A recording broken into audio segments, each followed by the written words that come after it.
Thanks, Mick. Yeah, so my name's Ewan McAsh. I'm an oyster farmer, an oyster bar owner, and a 2012 Nuffield scholar. Another bit of background, I've only been farming for 10 years. I had no history in farming or business before getting into the oyster industry. My father as well, who was in business with me, was in local government before that. And we were pretty naive jumping into the industry, but it's been challenging but rewarding. So I'd like to thank my sponsor, the Fisheries Research and Development Corporation, as well as Nuffield Australia for this fantastic opportunity. New South Wales Oysters. It's Australia's oldest aquaculture industry, about 130 years. We produce about $30 million worth of oysters at the farm gate, which equates to about 96 million oysters per annum. Our product is demand. It's in high quality, it's very unique. The primary product, Sydney Rock Oysters, is grown only in New South Wales. We have access to labour-saving technology, we have modern cultivation techniques. We also have very strong government and community support. As well as that, we've got a great lifestyle, as Mick mentioned. Living on the river, living by the coast is very attractive to new entrants. However, we're going broke. And I mean, what we're actually doing is disappearing. This graph indicates that production has been falling steadily for 30 years. Benchmarking of our industry shows that profitability is low and lagging behind other oyster industries. And the real risk is that without a serious turnaround in the next few years, we may fall below a critical threshold needed to sustain our already subsidised food safety programs and government services. In contrast, the South Australian and Tasmanian oyster industries have been going nuts. You can see from this slide that in the years that New South Wales oyster industry was going backwards, the South Australian Pacific industry grew by 300%.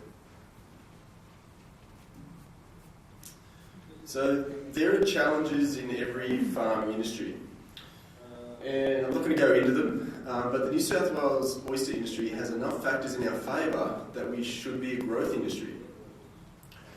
The industry is seemingly falling below a critical threshold of production and vitality that would allow market forces or the success of an individual business to turn the tide.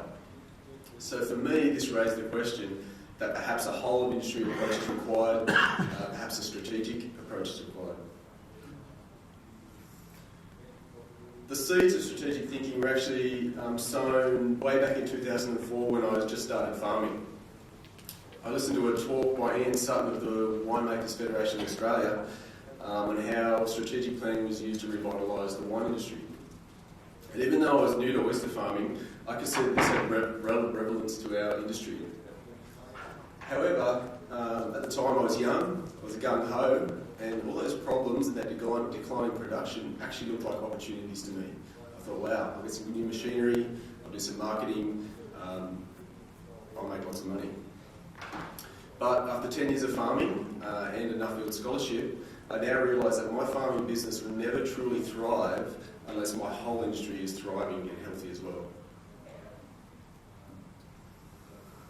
So it's now commonly accepted that some kind of strategic planning is a prerequisite for any successful business, industry or government department. So what I wanted to ask was what makes a successful strategic plan, and what are the key steps to developing an industry strategic plan? How do we just get this off the ground? When I started my scholarship, these are the viewpoints that I got from oyster farmers. It indicates they were not engaged with the concept of strategic planning, and to be fair, several business plans and marketing strategies had been done in the past for the oyster industry.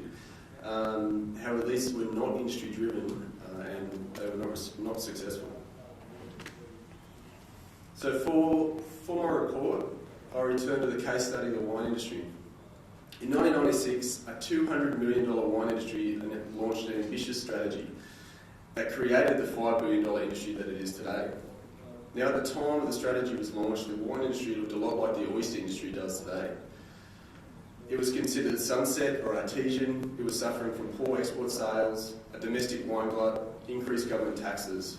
It was an environment of poor profitability and business confidence was low, if not non-existent. So what were they thinking? Well, they reached their goal, and they reached it 18 years ahead of schedule. What they did is they created an ambitious goal that captivated the industry and investors, and it became, in the words of Ian Sutton, almost self-fulfilling. Importantly, Strategy 2025 became the roadmap for the wine company business plans and the industry organisations. It initiated a period of frenzied investment and development. What Strategy 2025 did was show the industry and investors a bright, exciting future for the industry. And when you actually broke it down, it only required the industry to increase their annual sales by 3% a year, something that was entirely achievable. But it was the positive outlook that was the kickstart the industry needed.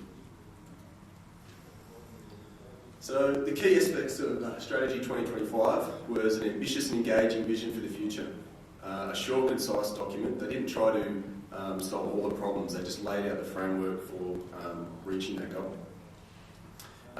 Industry ownership of the strategic plan was taken on by the Winemakers Federation of Australia. But they also had a strong leadership within their industry and a whole of industry approach. Now, that was demonstrated by the Winemakers Federation of Australia when they founded that association.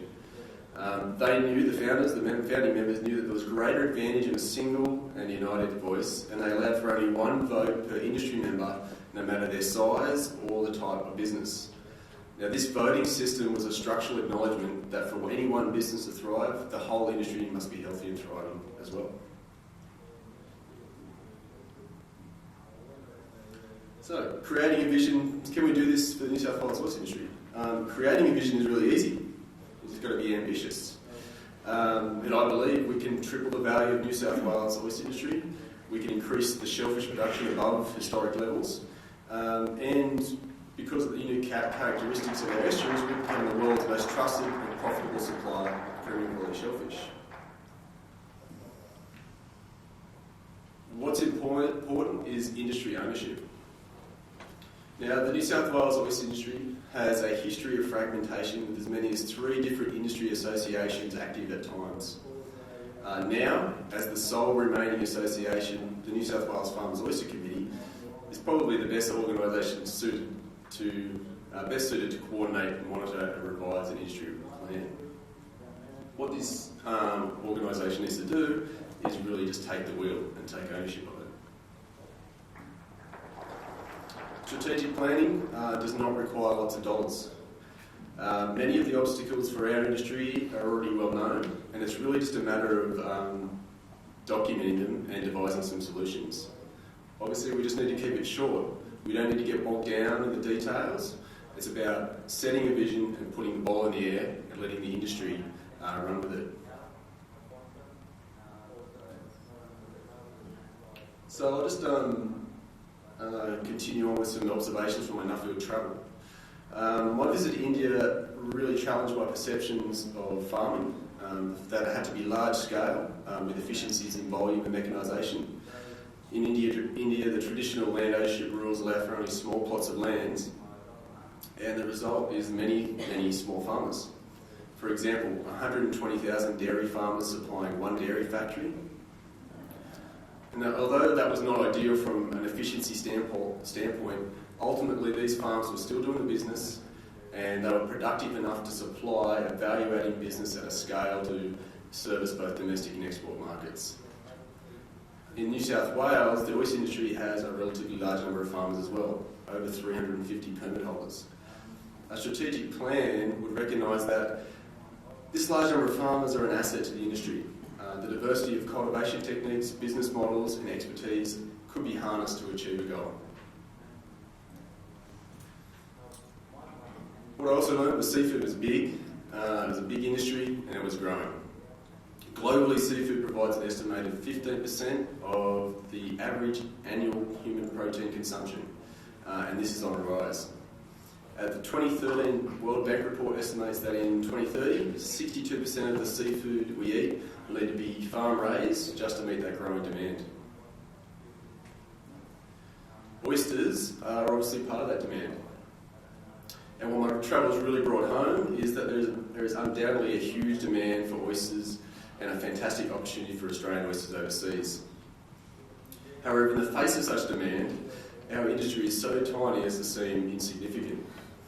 As it currently stands, our industry, let alone my business, has very limited capacity to sustainably supply any markets outside of Australia. And with limited or no marketing profile, it is very unlikely to achieve premium pricing for what little oysters we could supply. To establish a sustainable export market will require a whole of industry approach, a strategic approach. We need to be ambitious enough to want to be on the world market, and we need to identify what we need to do to get there. Now, I haven't had a chance to visit this company yet, but I found there are oysters in just about every oyster bar I travel to. Ukraine, UK, Hong Kong, China. The premise is that these oysters are grown in Ireland and then transported to France where they were finished and harvested for sale. Now, what I know is that French has recently been decimated by a disease. The French oyster industry has been decimated by a disease. So the French farmers would have been forced to find other supplies of oysters, such as Ireland. What this company has effectively done is from a disaster, created a fantastic branded story, and they've taken it to the world. During my travels, I observed that successful businesses and industries were never insular. Cooperatives, partnerships and collaboration were where the big gains were. At Flora Holland, that was the catch cry. First we collaborate and then we compete. And I think this is particularly important for a small industry such as New South Wales Oysters.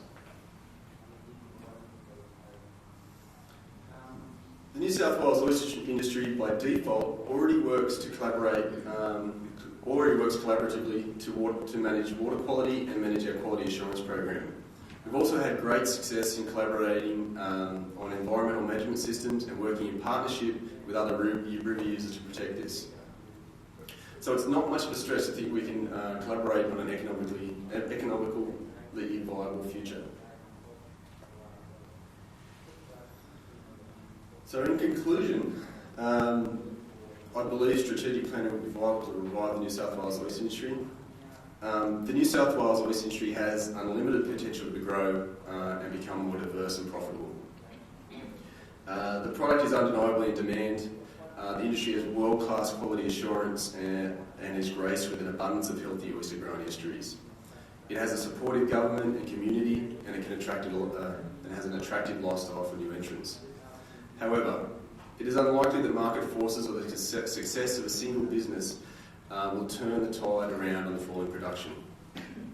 It will require a whole of industry approach.